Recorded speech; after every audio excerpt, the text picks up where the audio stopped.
everyone, and welcome to another royal reading here at MadWorldTarot. And what fun we've had, us royal watchers, observing the state visit President Trump in the UK.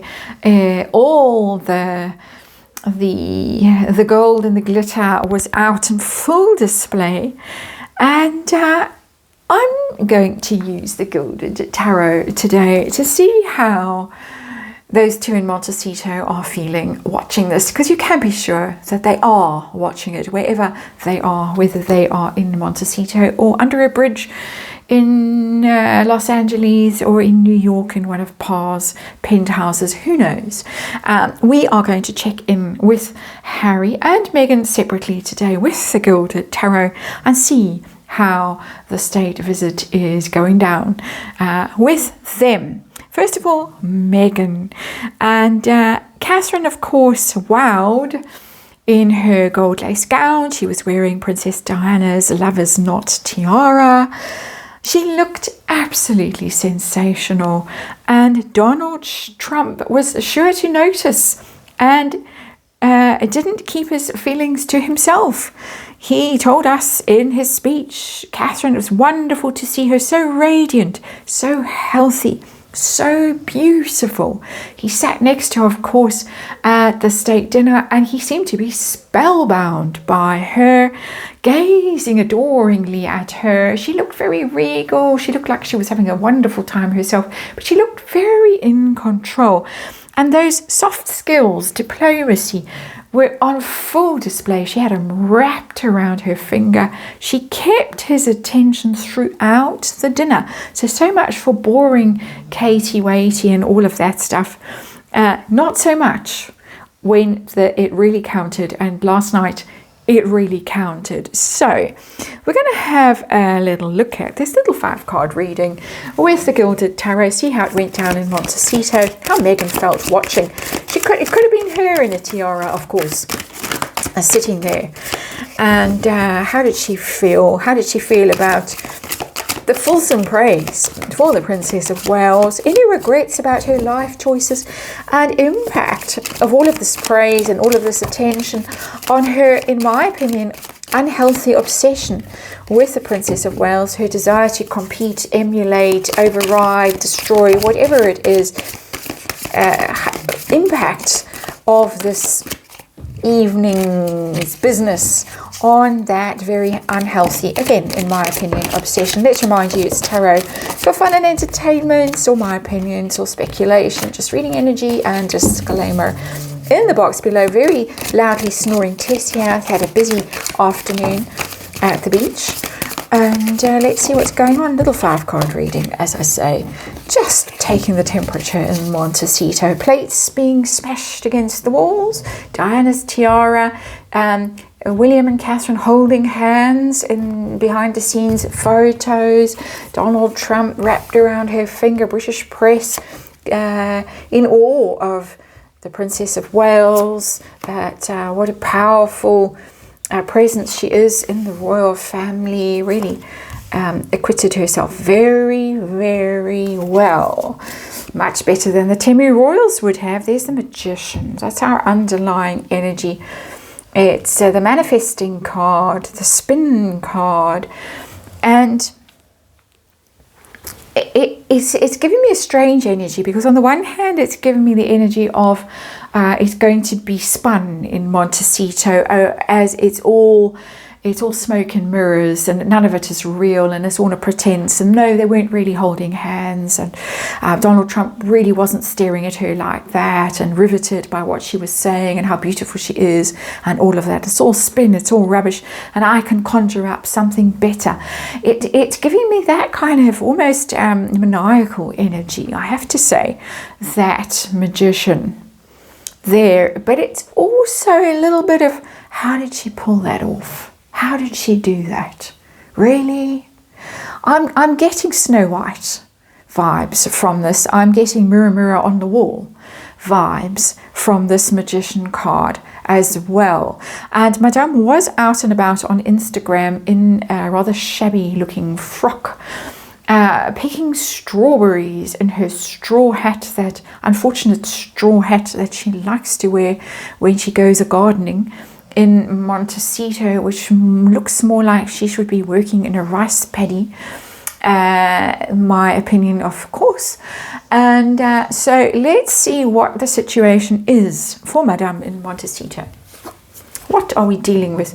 We're dealing with the Knight of Pentacles. It's interesting because it's Harry's card, and Harry should have been there. Harry should have been there, and I'm wondering if there wasn't some attempt when he cornered Pa at Clarence's house and forced that interview with Pa, or that meeting. I do think it was forced at some level. Can I bag a seat at the state dinner? And Pa said, hell no. And Camilla, who some people say was there, some people say wasn't there, said hell no even louder. And probably chased him out at that point. But it's interesting because that's what's coming through. Harry should have been there, and I'm just wondering if there wasn't some attempt to slide him in either to the state dinner or to try and get that photo with Zelensky or something out in the press to try and overshadow the event itself. Of course, it didn't happen. The only thing that was noticed was Harry's abundant hair in that birthday photo that Meghan put up on Instagram, which has caused great mirth all around the world. So let's see what her feelings were watching this, because I am sure that she took to bed with a bottle of that rosé and she watched it probably in slow motion. How did she feel? King of Swords. This is Donald Trump's energy. We know she's no fan. That the only time that she could have been around him with the royals, she chose to plead pregnancy-related fatigue, illness, whatever. No, can't make it. Sorry. No, I don't think there was a sorry. It was just no, can't make it. So didn't show up. So it's his energy there, him on display. And of course the world has changed a lot since that encounter, which she avoided all those years ago. First time round, second time round, world is a very different world, and he's a very different man. Well, no, he's not a very different man. He's just viewed very differently, perhaps, is a better way of putting it. And he's coming through here very powerfully, very powerfully.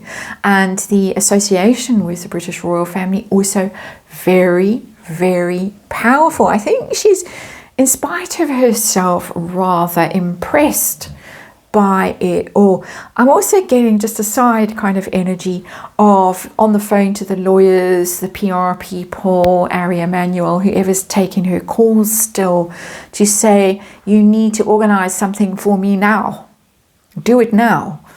It's that kind of plotting and strategizing that's in the King of Swords, with very important male figures, lawyers, PR people, publishers, those kinds of things. But I think she was mesmerized despite herself. How did they pull this off? Magician. She's been behind the scenes. She knows what goes on behind the curtain, the green curtain. She knows.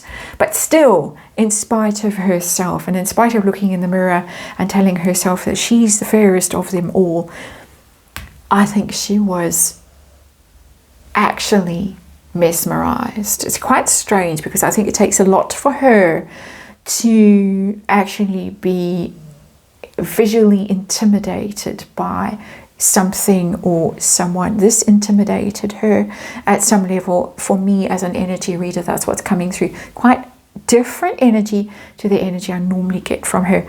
So how does she feel about all the praise that was heaped on the Princess of Wales, her beauty, her radiance, her health, which we know there have been attempts to undermine, in my opinion. Well, we speculate, let's say it like that, rather. How did she feel about all of that? Seven of Pentacles.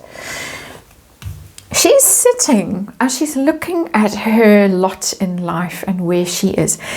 What is interesting in this reading is what is not coming through. And what is not coming through is chagrin, regret, woe is me kind of energy, a sackcloth and ashes kind of a vibe. That's not Meghan's style. It's not Meghan's style. It's coming through as, how can I outdo? How can I outwit? How can I compete? She did get out there with the strawberries in that straw hat, as I say. And there she kind of is with that Seven of Pentacles. Well, I know what, I'll just go out in the garden and pick some strawberries and they'll all be dazzled by my beauty and my accomplishments as a home gardener. Not really. But the Seven of Pentacles is her 7 years that she's been a so-called royal or royal adjacent, 7 years of marriage to the has-been. This card shows up constantly. Who would have thought that they would have stayed together this length of time? And it's that taking stock. This is where I am in life. I'm having to go out in the garden with my basket. You can see it here. We've seen her with that basket, usually empty, or if not empty, filled with what seems to come from the nearest grocery store, allegedly. But there she is having to do this kind of role playing. And there is the Princess of Wales in that gold gown, the lace gown. She looked sort of medieval, and but in a good way, in a very, very good way. And there's Meghan having to be the little peasant girl in the garden. I don't think it went down well. It rankled, but it rankled in a how am I going to get my revenge kind of a way for me, reading the energy of that Seven of Pentacles. So let's see, any regret? I'm not seeing signs of it so far, but let's ask the question directly. Any regret in Montecito for life choices? We got the Eight of Cups. Oh yes, finally we have regret.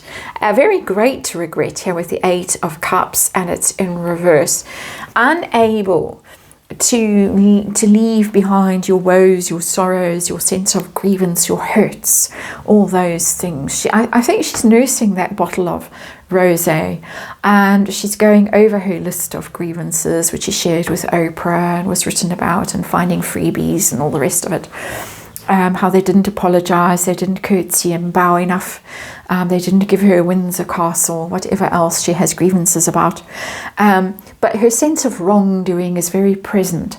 Not blame, not accountability, self-blame, not accountability, nothing like that in the Eight of Cups in reverse. It's just feeling sorry for herself.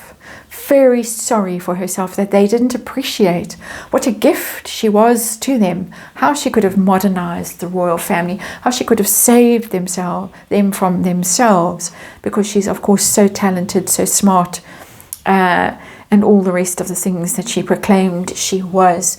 So I'm getting a self-indulgent kind of tears and pity, and there's that kind of energy that's coming through. They didn't appreciate me. And she's never going to let go of that notion that they didn't appreciate what a gift she was. So how's this speech, Donald Trump's speech praising the Princess of Wales and his obvious admiration for her? He was starstruck, he was smitten, really, it looked like. Schoolboy level smitten. How is that going to affect Meghan and her, in my opinion, unhealthy obsession with the Princess of Wales, a desire to compete with her, either mimic her or undermine her, get her tossed to the wolves so that Meghan can take her place? In my opinion, there's a lot of that going on. How is this going to play out? We've got the Queen of Wands. There she is. She's going to pick herself up when she's had her little moment of self-pity over here. Eight of Cups in reverse. She's going to pick herself up. She's going to dust herself off, and she's going to start. We're going to get wall to wall, I would say, Instagram or something. She's going to be relentless in her attention seeking and her displays of power, what she thinks is power. The Timu Royals, as many people call Harry and Meghan now. We're going to get more displays, Timu type displays of Meghan Markle trying to rival the royals. You can't beat them at their game. Nobody can beat them at that game. The show that they can put on is just unbelievable. But she's going to try, and I suspect it's going to be quite amusing to watch. And I suspect this because as I'm saying all of this, my eyes has been drawn to this Nine of Swords card, which is sitting, it's the card that was under this Magician. This is the energy that I've been feeling in this reading. I've been thinking, where is it? Where is it? If you've heard me say, it's not coming through. It's sitting staring at me. And I finally, when I was in this energy of this card, looked over at the cards sitting here out of screen, out of sight from you. And there is the Nine of Swords. This is the energy that I've been feeling. She's hiding it from me because she's in this Magician energy. She's the King of Swords energy. And but it's there. It is truly there, that Nine of Swords, tossing and turning and muttering and anxious energy. It's what am I going to do about this? How am I going to clap back? How can I get myself out of this misery that I am in? Glad it showed up because I could feel it. So there you are, not a happy bunny over, or not a happy bunny boiler, should we say, over in Montecito. My opinion, of course, allegedly. That's the reading. Thanks for watching. See you on the next one.